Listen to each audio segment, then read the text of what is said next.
G'day guys, this video is going to be in regards to place of safety warrants and the process following place of safety warrants. So a place of safety warrant is a section 39 warrant. It's called a place of safety warrant. The reality of what it is it's like a police safety check, but it's issued under the warrant of a family court judge. Now, an S39 warrant, when read, does not state it is an uplift warrant. It is exactly what it says, a place of safety warrant. Now, about halfway down the warrant, it quite clearly states that if the individual that is executing that warrant believes, of their own belief, believes that the child that they are seeing in front of them is in need of care and protection at the time of the warrant being executed, then it changes to an uplift warrant and they remove the child. But you see, the thing with uplift warrants is from the time the child is uplifted, if that's needed. Now, this is the problem. It's if the child is in danger at the time the police or social worker comes. Okay. Now, obviously, if the child is asleep in bed, the child is not in need of care and protection. The child is asleep at that particular time.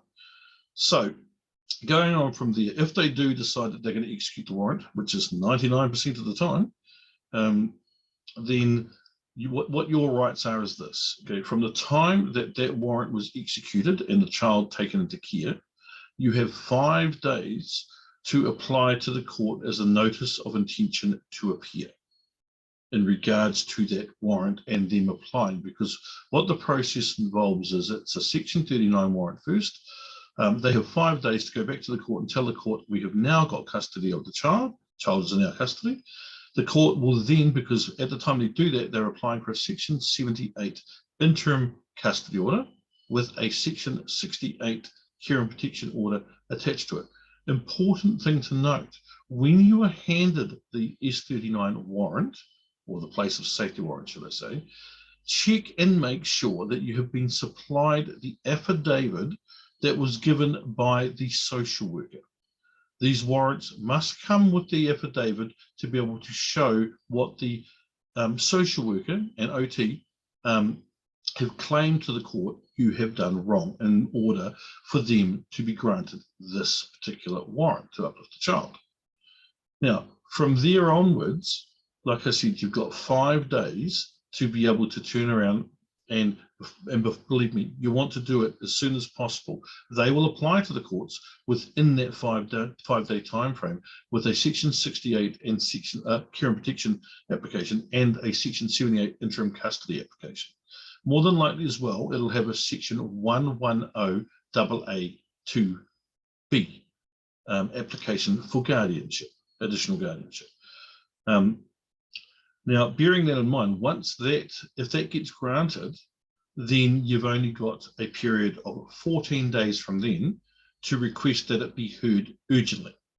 And you do that through a notice of intention to appear, as well as filing a notice of response. So you're responding to that, what they state is their allegations and care and protection concerns.